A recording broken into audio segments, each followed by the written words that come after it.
का नाम है ट्रांसलेशन। देखो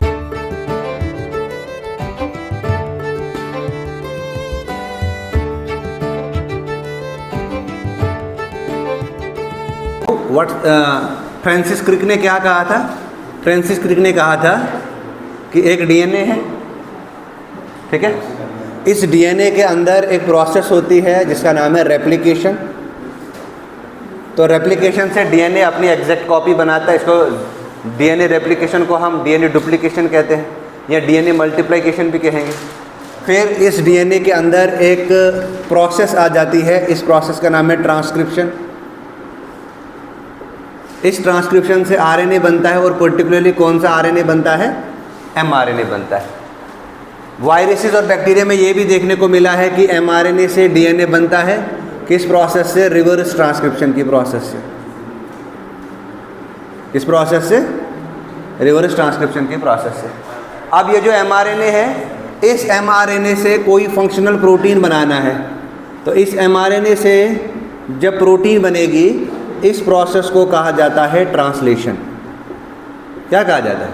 ट्रांसलेशन। तो हमारा यही आज का टॉपिक है कि एमआरएनए से कैसे प्रोटीन बनता है। एमआरएनए से प्रोटीन बनने की प्रोसेस को बोला जाता है translation. It is a mechanism in which coded language on mRNA changes into the activated polypeptide chain. और ये ट्रांसलेशन जो है ये कहाँ पे होता है? साइटोप्लाज्म में भी, और साइटोप्लाज्म में भी किसके ऊपर होता है? ये राइबोसोम्स के ऊपर होता है, ठीक है ना।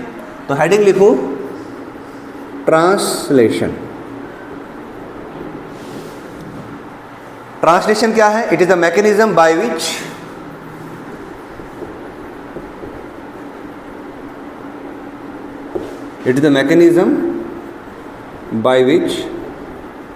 coded language on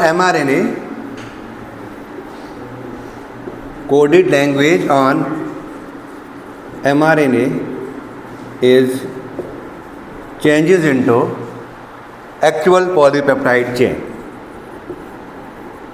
Actual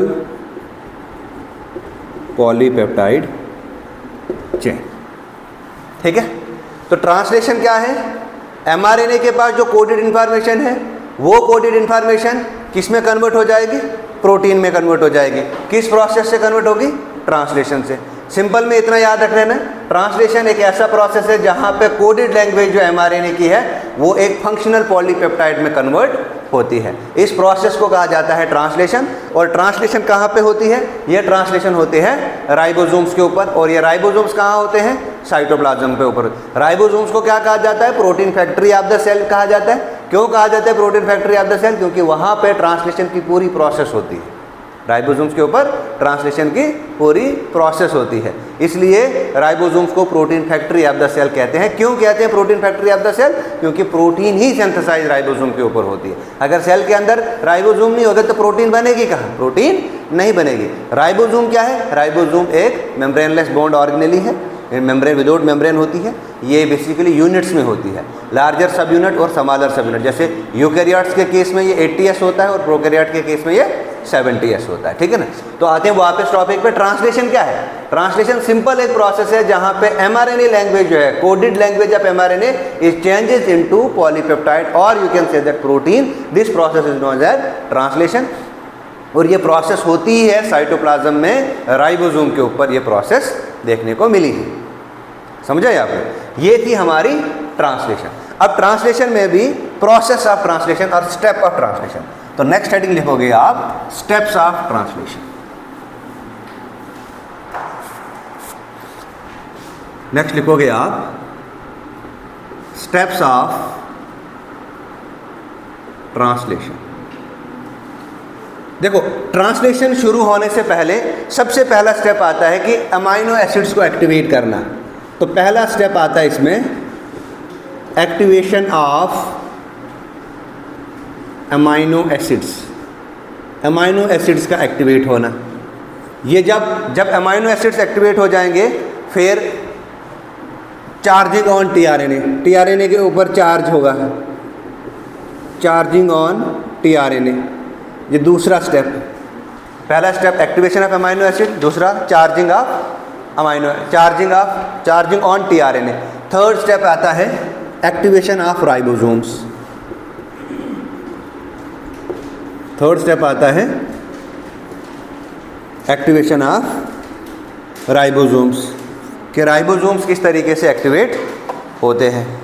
जब राइबोसोम एक्टिवेट हो जाएगा फिर आता है next step chain initiation. Next step आता है चेन इनिशिएशन, फिर आता है चेन इलॉन्गेशन और आता है फिर चेन टर्मिनेशन। तो ये सारे स्टेप हम ट्रांसलेशन में पढ़ेंगे, ठीक है। उसके बाद 7th स्टेप आता है modification of the released polypeptides. Modification of the released polypeptides, यानी कि ट्रांसलेशन जो है, ट्रांसलेशन 7th स्टेप में कंप्लीट होती है। सबसे पहले अमाइनो एसिड एक्टिवेट होंगे, दूसरा नंबर टीआरएनए के ऊपर चार्ज लगेगा, तीसरा नंबर राइबोसोम्स एक्टिवेट होंगे, चौथा स्टेप जो है इसमें वो आता है इनिशिएशन, चेन इनिशिएशन, फिर आता है चेन इलॉन्गेशन, फिर आता है चेन टर्मिनेशन, और उसके बाद आएगा पोस्ट ट्रांसलेशनल मॉडिफिकेशन। यानी कि पोस्ट ट्रांसलेशनल मॉडिफिकेशन मतलब ट्रांसलेशन होने के बाद, जैसे हमने पढ़ा था पोस्ट ट्रांसक्रिप्शनल मॉडिफिकेशन, वैसे ही पोस्ट ट्रांसलेशनल मॉडिफिकेशन होगा, ठीक है ना। समझ आई आपको? ये 7th स्टेप में ट्रांसलेशन कंप्लीट होता है। तो अब हम सबसे पहला स्टेप पढ़ेंगे इसमें, एक्टिवेशन ऑफ अमाइनो एसिड्स।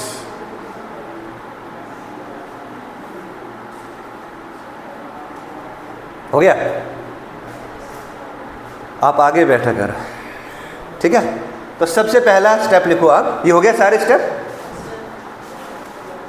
सबने लिख लिए? आपका हो गया ये? तो सबसे पहला स्टेप लिखो एक्टिवेशन ऑफ अमाइनो एसिड्स। देखो अमाइनो एसिड्स कैसे एक्टिवेट होंगे, क्या लगता है आपको? देखो हमारे पास अमाइनो एसिड होंगे, जितने भी एसेंशियल अमाइनो एसिड्स हैं, यानी कि जितने भी कोडिंग के लिए अमाइनो एसिड्स लगते हैं, 21 अमाइनो एसिड्स, वो सारे अमाइनो एसिड्स की बात हो रही है यहाँ पे। जब इन अमाइनो एसिड्स के ऊपर एनर्जी आएगी in the form of ATP, ठीक है। अब क्या होगा, किसकी प्रेजेंस में? मैग्नीशियम आयंस की प्रेजेंस में एक एंजाइम यहाँ पे काम करेगा, amino acyl synthetase. Amino acyl synthetase.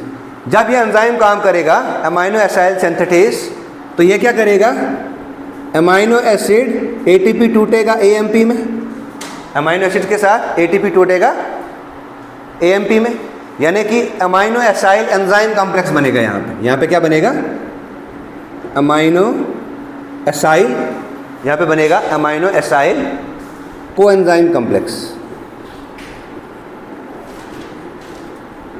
या सीधा लिखो amino acyl enzyme complex. Amino acid पे किसकी प्रेजेंस में, एटीपी के साथ मैग्नीशियम की प्रेजेंस में, in presence of enzyme amino acyl synthetase, ये देता है amino acyl enzyme complex. Amino acyl enzyme complex मतलब इसके साथ एंजाइम भी जुड़ा होगा, ठीक है। प्लस क्या देता है ये, प्लस देता है ये इनऑर्गेनिक फॉस्फेट, ये देता है इनऑर्गेनिक फॉस्फेट। ये आता है पहला step, activation of amino acid, ठीक है।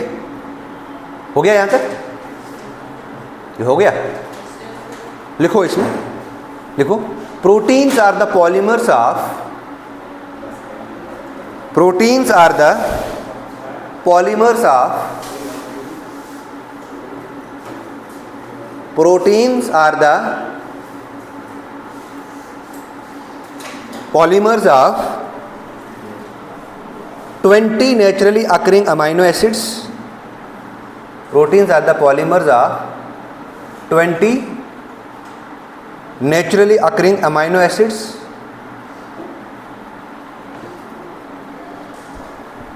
that are present freely in the cytoplasm.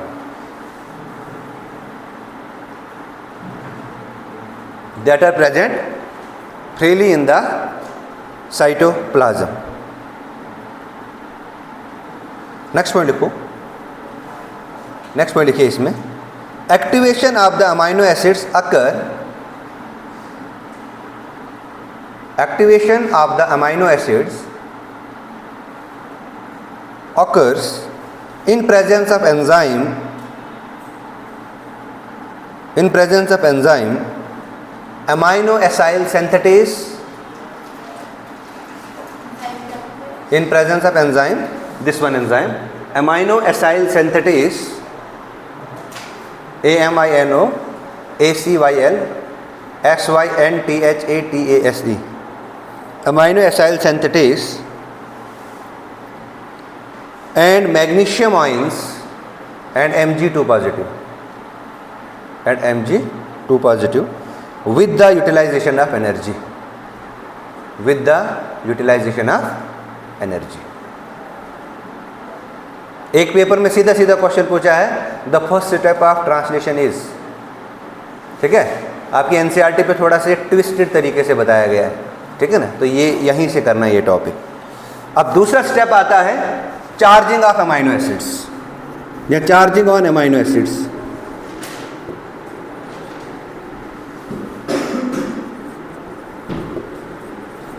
Charging on amino acids. दूसरा स्टेप है कि अमाइनो एसिड्स के ऊपर चार्ज कैसे आएगा. देखो ये वाला है हमारे पास अमाइनो एसाइल एंजाइम कॉम्प्लेक्स हमने लेना है. अमाइनो एसाइल एंजाइम कॉम्प्लेक्स जो है, this is amino acyl enzyme complex, ठीक है. अब देखो आपको पता है अगर मैं अमाइनो एसिड की बात करूं तो अमाइनो एसिड में एक तरफ अमाइन ग्रुप होगा, एक तरफ कार्बोक्सिलिक ग्रुप होगा. अगर स्ट्रक्चर आपको याद होगा, अगर अमाइन ग्रुप बढ़ा तो बेसिक नेचर एंजाइम का बढ़ता है, अगर कार्बोक्सिलिक ग्रुप में एडिशन हुआ तो एसिडिक नेचर अमाइनो एसिड का बढ़ता है. ये अमाइनो एसिड जो है वो स्टेबल फॉर्म में होता है जब ये ज़्विट्टरऑइन फॉर्म में होता है. ये चीज़ आपको पता है. तो अमाइनो एसिड्स का ये वाली जो स्टेट है ये क्या है, यहाँ पे this state is known as amino acyl enzyme complex. ये अमाइनो एसाइल एंजाइम कॉम्प्लेक्स जो है ये किसके ऊपर आ जाएगा, ये टीआरएनए के ऊपर आ जाएगा. मैंने आपको टीआरएनए का स्ट्रक्चर बताया है, जहाँ पे मैंने आपको लूप्स बताई है, टी साइज सी लूप, सीडोयूरिडीन लूप जिसको हम बोलते थे, है ना, एंटीकोडान लूप बोलते थे, डीएचयू लूप बोलते थे. कुछ ऐसा स्ट्रक्चर मैंने बताया था आपको, अगर याद हो आपको, ठीक है. ये 5 प्राइम एंड 3 प्राइम एंड, ठीक है ना. ये है टीआरएनए का स्ट्रक्चर. इस टीआरएनए के ऊपर ये ग्रुप जुड़ जाएगा और जुड़ेगा कहाँ पे, इस 3 प्राइम एंड पे जुड़ेगा. जब इसके ऊपर जुड़ा तो कौन सा एंजाइम काम करेगा, यही वाला एंजाइम अमाइनो एसाइल सिंथेटेज, यही एंजाइम अमाइनो एसाइल सिंथेटेज काम करेगा.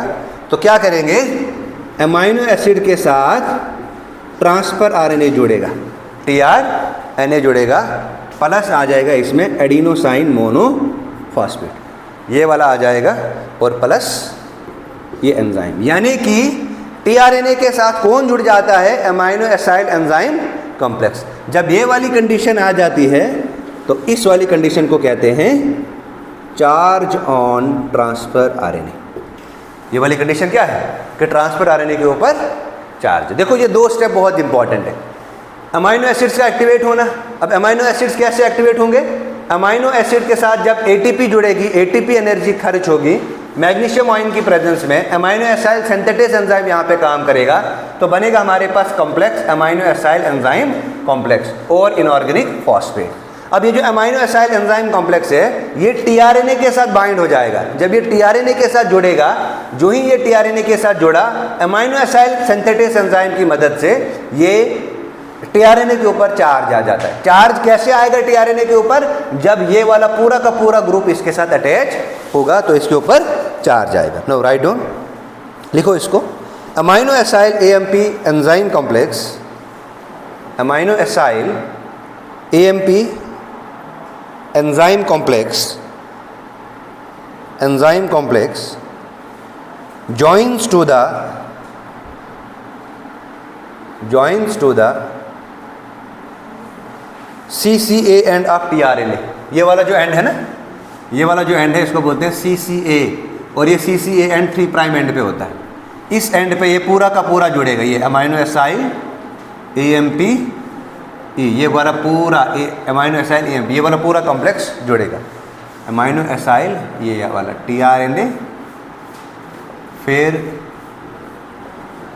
AMP और फिर एंजाइम, ये पूरा कॉम्प्लेक्स जुड़ेगा। लिखा, join the CCA end of tRNA full stop.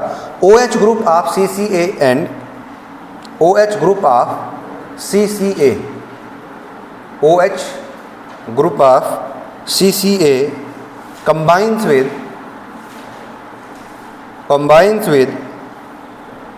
COOH group of amino acid, COOH carboxyl group of amino acid,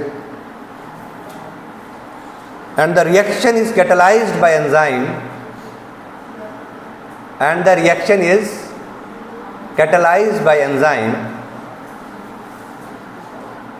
and the reaction is catalyzed by enzyme synthesis, and the reaction is catalyzed by enzyme synthesis.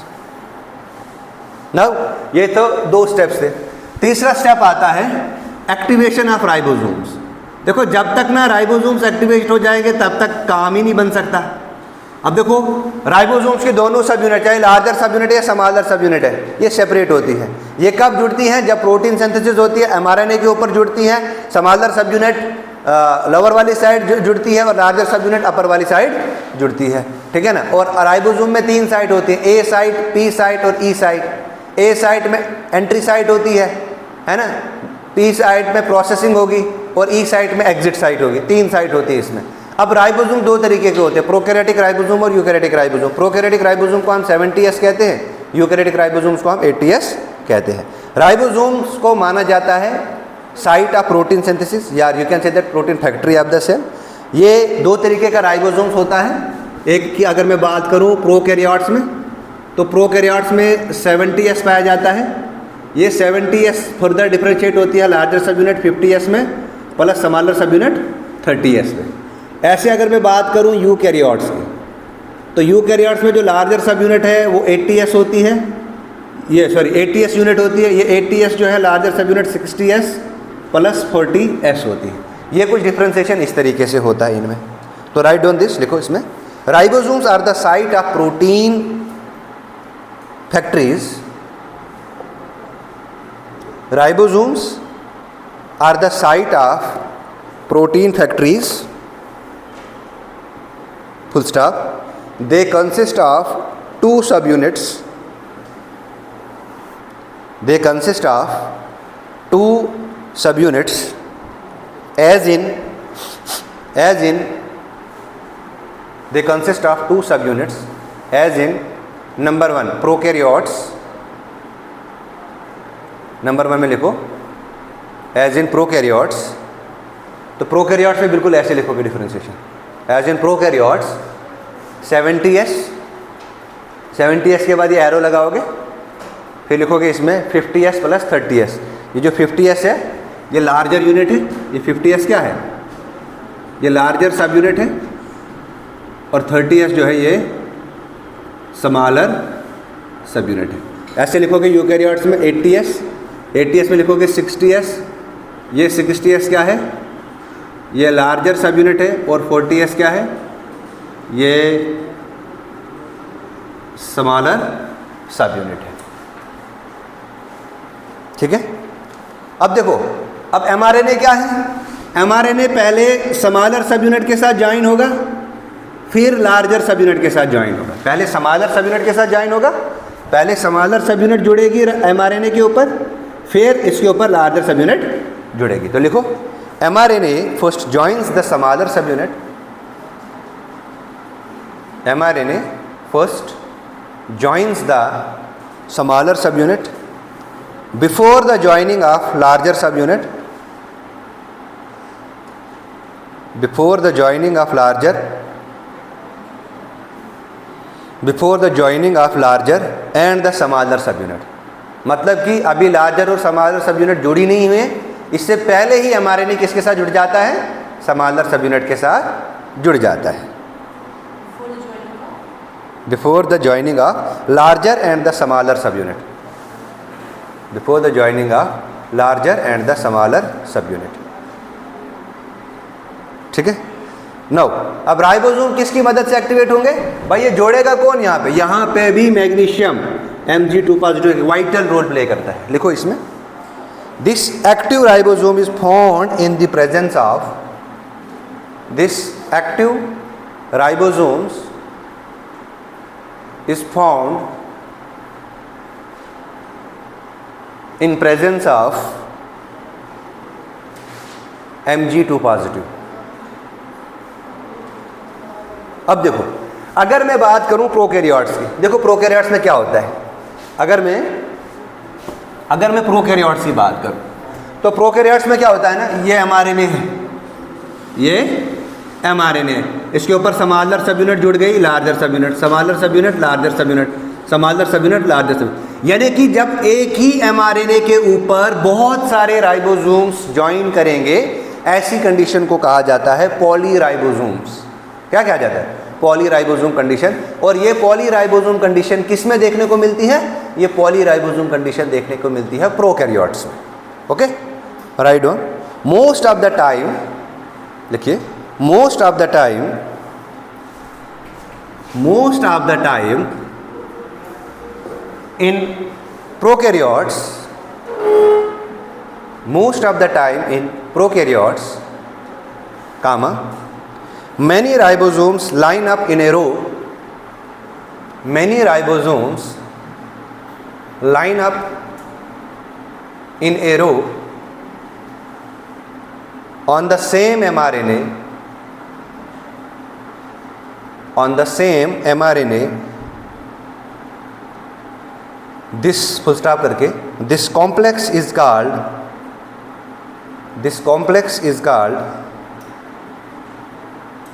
polyribosomes,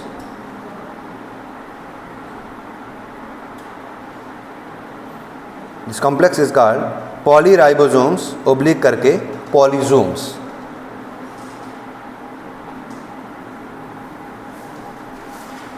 अब देखो, अब मैं थोड़ा सा ribosome का larger सब unit का structure बताऊं मैं आपको, क्योंकि बहुत ही इंटरेस्टिंग टॉपिक है, थोड़ा सा ध्यान देना है। देखो, ये हमारे पास लार्जर सब यूनिट है, ठीक है।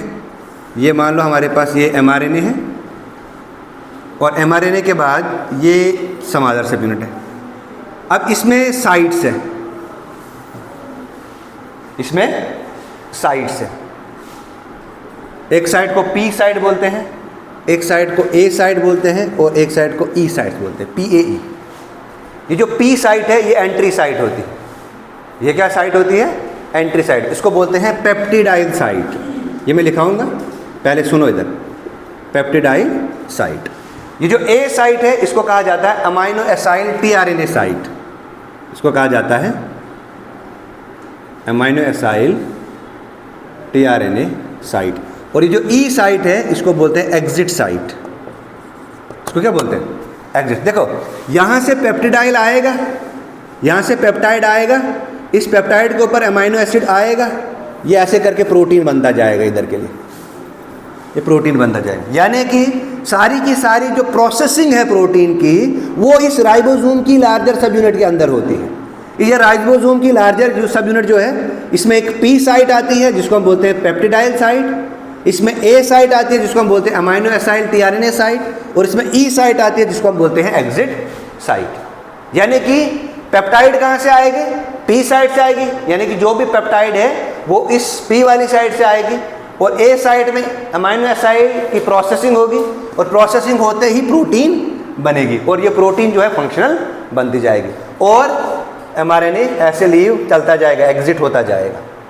ठीक है, ये कुछ मशीनरी ऐसे काम करती है। लिखो, राइबोसोम्स हैव 3 बाइंडिंग साइट्स।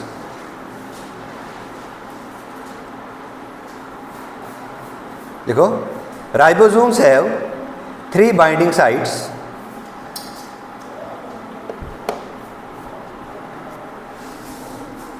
देखो, ribosomes have 3 binding sites in the larger सब unit for, ribosomes have 3 binding sites in the larger subunits for tRNA, larger subunit for tRNA, small t capital RNA, that is p site oblique करके लिखोगे, that is p site oblique करके लिखोगे peptidyl site, PEPTIDYL, peptidyl site for carrying the CARRYING, for carrying the growing polypeptide chain, for carrying the growing polypeptide chain, growing polypeptide chain, full stop. दूसरा लिखो इसमें ए site, दूसरा आता है इसमें ए site oblique करके अमाइनो एसाइल tRNA साइट, ए site oblique करके amino acyl tRNA site for holding the tRNA, amino acyl tRNA site for holding the tRNA, for holding the tRNA, for holding the tRNA, for holding the tRNA carrying next amino acids, carrying next amino acids, carrying amino acid that is to be added in the chain, that is be added in the chain, that be added in the chain. Next लिखो E site,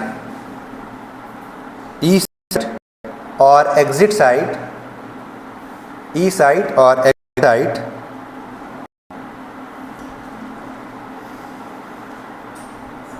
E site और exit site from where tRNA leaves the ribosome, from where tRNA leaves the ribosomes। अब देखो tRNA leaves the ribosome, ये वाला diagram बनाया आपने, ये वाला डायग्राम बनाया, बनाओ इसको। अब एक और डायग्राम इसमें बनाना है आपने, फिर उस डायग्राम की प्रोसेसिंग को समझते हैं क्या है। देखो इधर, सुनो इधर, ये हमारे पास ये हमारे पास एंडोप्लाज्मिक रेटिकुलम है, ये क्या हमारे पास, ये हमारे पास एंडोप्लाज्मिक रेटिकुलम है। इस एंडोप्लाज्मिक रेटिकुलम के ऊपर, इस एंडोप्लाज्मिक रेटिकुलम के ऊपर ऐसे ये लार्जर सब यूनिट है, ये क्या है, ये लार्जर सब यूनिट है, और इस जो लार्जर सब यूनिट है, इस लार्जर सब यूनिट के साथ यहाँ पे ऐसे करके ये स्मॉलर सब यूनिट है, ठीक है। अब देखो ये लार्जर सब यूनिट जो है इसको हमने नाम दिया 60S और स्मॉलर सब यूनिट जो है इसको नाम दिया हमने 40S। इस लार्जर सब यूनिट और स्मॉलर सब यूनिट से कौन सी लाइन जुड़ी है, ये जो लाइन में ड्रा कर रहा हूँ ये कहलाता है, इसको हम बोलते हैं mRNA। ये क्या है, mRNA, ठीक है। ये यहाँ पे एक दूसरी वाली साइड कौन सी है, दूसरी वाली साइड ए साइड है। इस ए साइड पे ऐसे करके पॉलीपेप्टाइड चेन बनती जाती है, ठीक है। ये पॉलीपेप्टाइड चेन बनती है, this is known as polypeptide. और ये पॉलीपेप्टाइड चेन एक टनल के अंदर बनती है, ऐसे ही नहीं कि सीधे बनती है। ये बना जो इसको हम बोलते हैं पॉलीपेप्टाइड चेन। नो लिखो इसको, फिर बनाना ये डायग्राम, पहले लिखो इसको। In eukaryotic ribosomes,